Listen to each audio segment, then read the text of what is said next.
Welcome, welcome. I'm super excited you're here with me today. My name is Cindy Lish, and I am an accomplished career coach that helps stay-at-home moms with the confidence, tools, and skills to successfully get back to the workforce.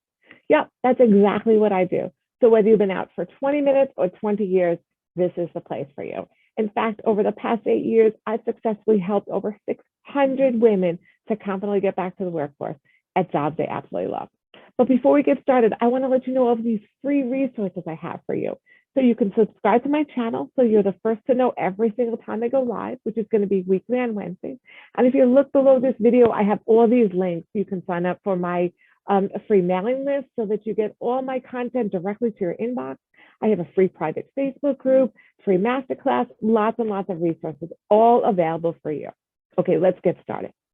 Okay, today we're going to talk about those bizarre, crazy, weird, unusual interview questions. Like, if you were an animal, what animal would you be? Or what fruit would you be? Or what is your favorite game? Or how many tennis balls could fill up a bus? Or if you had 3 slices of cake and you needed to make 8 equal pieces, how would you do it? And so on and so on and so on.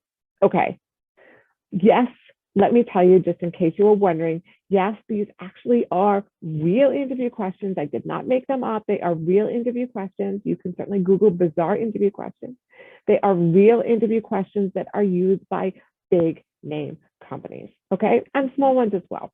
Okay, so first off, I want you to understand why they're asking these questions, because it's going to make answering them so much easier for you. Okay, so we all come into this interview, and what are we telling everybody? We're telling everybody that we're out of the box thinkers, that we work well under pressure, that we're able to handle difficult decisions and multitask and prioritize and do all that stuff. Great, that's awesome. You just told me that. You've even given me some examples. Now I put you in that spot and I ask you this crazy question of, okay, you have 3 pieces of cake and you have to divide them up and make 8 equal pieces. How do you do it?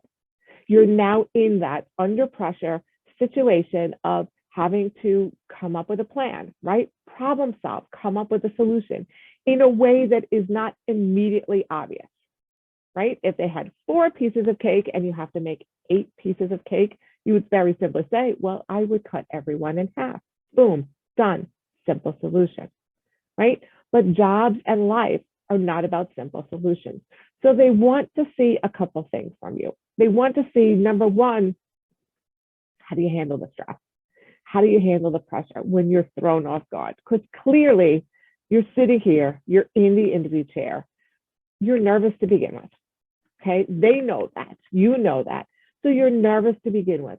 Can you handle in this stressful situation, because it is, can you handle coming up with a solution? Okay, so that's number one. Number two, how creative are you? Because this is a time when people sometimes come up with really crazy, bizarre, unusual answers for all that. Okay, so that's number two. Number three, they're looking to see, can you solve these problems? So now, if I got that question, how could I divide up 3 pieces of cake into 8 equal pieces? Correct. There are different ways I might answer it, and it would depend also on reading the room, understanding the audience, understanding if humor would be acceptable, right? Understanding what would be appropriate for the time. So one way that I might answer the question is a very straightforward, okay, let's see, 3 pieces of cake, 8 pieces, it doesn't divide evenly. So what I would do is I would take each of the pieces of cake and divide them equally in thirds, because that is easy to do.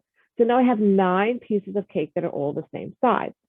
Then I would take the 9th piece of cake, the extra piece of cake, and that one I would divide up into 8, because that's easy to do. I divide in half, then I divide each piece in half into half again. I have quarters, and then divide each quarter in half again. I have 8 pieces, and add one little bite of cake onto each of those other 8 pieces, and there you go. Here's 8 equal pieces of cake. If I thought there was humor in the room and that was appropriate, then I would go through the same thing, but for that 9th piece of cake, I would say, and then if it was chocolate, I would just eat that extra piece of cake myself.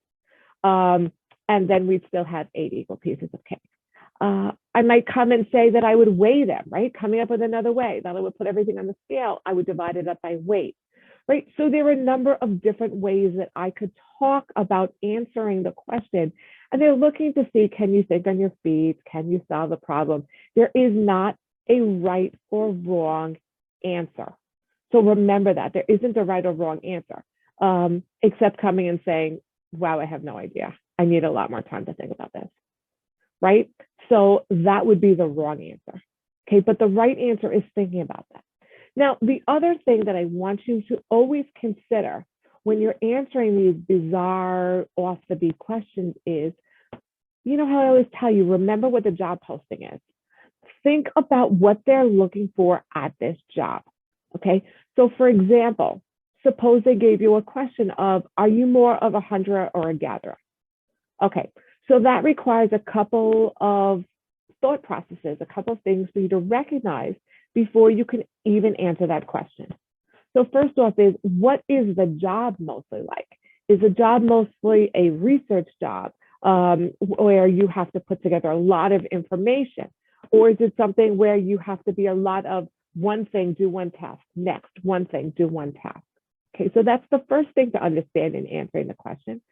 The second thing to understand in answering the question is you need to know what a hunter and a gatherer are, right? So if you don't have that basic knowledge of, a hunter goes, hunts, in olden times, right? A hunter would go hunt the meat, hunt one thing. And the gatherer was, the one who would go and collect the fruits and the nuts and the berries and lots of different things. So understand what's important to that job. Now you know how to answer the question.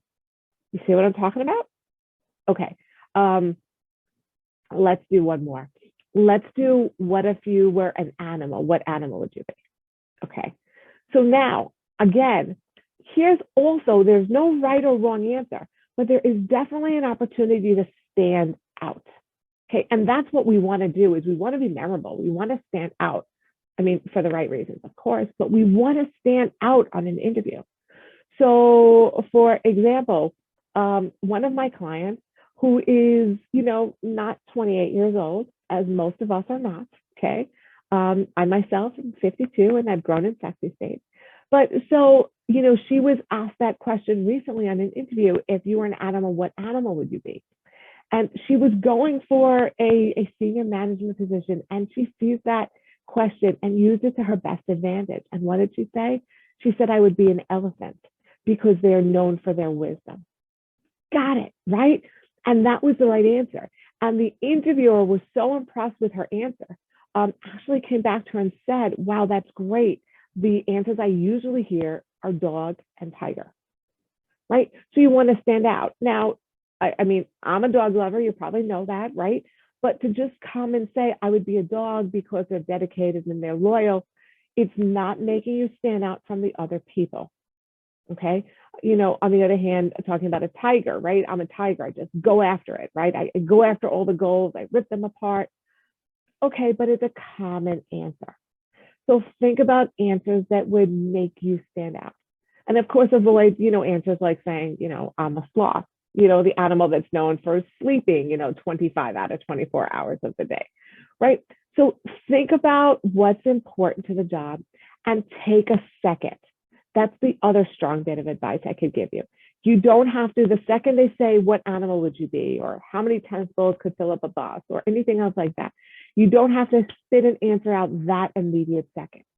I want you to take a second and say, wow, that's a really good question. Let me think about that for a second.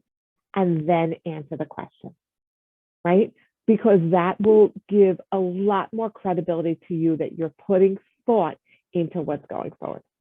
Okay, so yes, you probably will encounter at least one of the crazy, unusual, bizarre interview questions on the interview process, and use that as an opportunity to show your out-of-the-box thinking, your ability to handle stress, handle pressure, and use it as a chance to stand out and make you shine. Okay, I hope this was super helpful for you. As I mentioned, so much free content for you over on my website, on my blog. an opportunity to talk one-on-one with me to see how I can help you out with your job search. If you like what you saw today, please give me that thumbs up, share me with your friends so that I can help as many women as possible to get back to the workforce. I hope you have a super productive week. Always remember you're a warrior, and I'll catch you next week. Bye-bye.